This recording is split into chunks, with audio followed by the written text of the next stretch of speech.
लेकिन इस एरिया में, इस पूर्ववर्ती क्षेत्र में उनका पहली बार आगमन हो रहा है। लेकिन ये महायज्ञ है, रांची के और इस क्षेत्र के जनता के लिए पहला एक अनुभव है। जिस तरह से हमारे लिए रोटी कपड़ा मकान जरूरी है, उसी तरह से हमारे संस्कार और संस्कृति भी जरूरी है। अगर वो है तभी हमारी अस्तित्व है। तो हमें अपने अस्तित्व को, जैसा ग्रंथों में लिखी हुई है और सबको पता है कि कलयुग में भगवान बहुत नज़दीक है, हमें बस याद करने की ज़रूरत है। 27 फरवरी दिन सोमवार को श्री सतचंडी महायज्ञ समिति द्वारा शुभ मुहूर्त में श्री सतचंडी महायज्ञ स्थल का भूमि पूजन किया गया और इस भूमि पूजन कार्यक्रम में लगभग 200 लोग सम्मिलित हुए। इस महान यज्ञ की जानकारी जन जन तक पहुंचे, इसके लिए प्रचार वाहन भी गली गली हर मोहल्ले में घूमने को तैयार है। इस यज्ञ के लिए बनारस के आचार्य योगेंद्र नाथ ओझा, व्याकरण आचार्य, वेद शास्त्र संपन्न कृपा पात्र शिष्य पंडित निरंजन दास मिश्रा जी होंगे।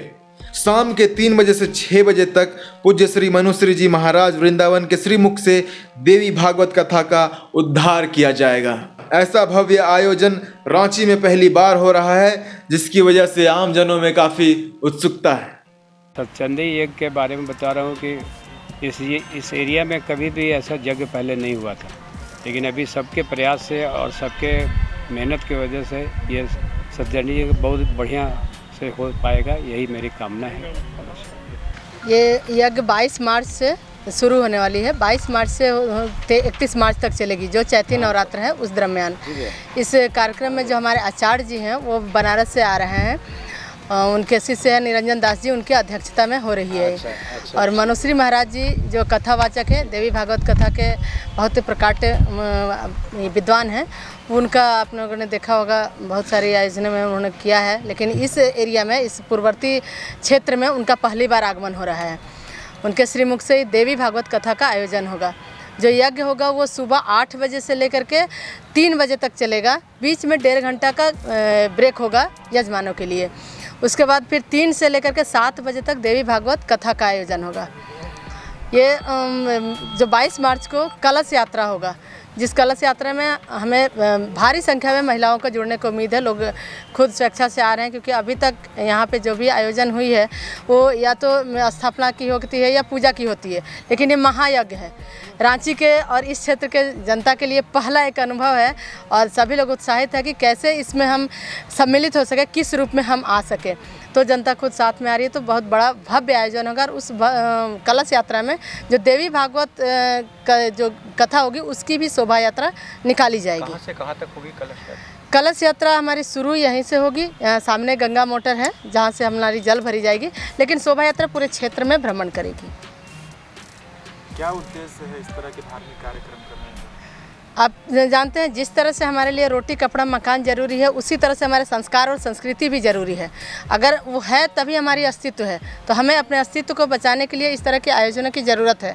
और जैसा आप देख रहे हैं, हमारे देश में अभी के समय में इसके लिए बहुत जागरूक हुए हैं लोग। पूजा कथा ये सब हमेशा होती रहती है। यज्ञ शहरों में कम हो पाती है, क्योंकि जगह की भी कमी होती है और मैन पावर जैसी व्यस्तता है, इसलिए इसमें तो बहुत ज़्यादा लोगों की ज़रूरत होती है, तो इसलिए कम होती है। तो हम लोगों ने ठाना है और हमारे साथ सबका जन समर्थन है और पूरा विश्वास है कि हम लोग इस आयोजन को कर पाएंगे, इसलिए ज़रूरी था। क्या व्यवस्था है श्रद्धालुओं के लिए? जो हम लोगों ने टेंट हैंगर लगाने की, जो बैठने की व्यवस्था 2000 लोगों के लिए की हुई है अभी फ़िलहाल। यहाँ पे क्राउड तो हमको लोग को पूरा उम्मीद है कि 4 से 5000 रोज़ के आएंगे, लेकिन ग्राउंड बड़ा है। हमें जैसे ही भीड़ बढ़ेगी उस तरफ से हम लोगों ने उसको व्यवस्था देंगे और 2 जगह में डिवाइड हो जाएगा, क्योंकि कथा होगा एक जगह पे और एक जगह पे यज्ञ स्थल है, इसलिए जगह की दिक्कत नहीं होगी। व्यवस्था सबके लिए है। एक तो कलयुग है, ऊपर से भाग दौड़ भरी जिंदगी है, तो लोगों को क्या कुछ कहना चाहेंगे ताकि ज़्यादा से ज़्यादा आए और यहाँ इस यज्ञ में शामिल होकर अपने के बाद? आपको जैसा ग्रंथों में लिखी हुई है और सबको पता है कि कलयुग में भगवान बहुत नज़दीक है, हमें बस याद करने की ज़रूरत है। तो हम लोग कोशिश कर रहे हैं कि हम याद करें और हमारे भूमि पे माता का ये आशीर्वाद मिले और जन का कल्याण हो। सतचंडी महायज्ञ एक ऐसा यज्ञ है जो सभी धर्मावलंबियों को जोड़ने का ये कार्य कर रहा है। और सबसे इसकी बड़ी महत्ता क्या है कि 22 मार्च से आपका नवरात्र, चैती नवरात्र प्रारंभ हो रहा है और उसी दरमियान हमारा सतचंडी महायज्ञ का प्रारंभ हो रहा है, जो 31 मार्च तक चलेगा। और यहाँ पर जितने भी लोग हैं बहुत उत्साहित हैं कि इस तरह का यज्ञ कराना और यज्ञ में शामिल होना, ये दोनों अहम बात है। इसलिए रांची झारखंड की राजधानी है और रांची से बाहर भी सभी लोगों को ये जानकारी जैसे जैसे हो पा रहा है कि यहाँ सड कैंपस में रांची में सतचंडी यज्ञ होने जा रहा है, तो लोगों में बहुत उत्साह देखने को मिल रहा है और धर्म के प्रति, अपनी संस्कृति के प्रति लोगों का रुझान देखने से मैं बहुत खुश हूँ। और सभी से निवेदन भी करूँगा कि अपनी सभ्यता और संस्कृति और धर्म को बरकरार रखने के लिए इस तरह का यज्ञ हर जगह आयोजन होना चाहिए।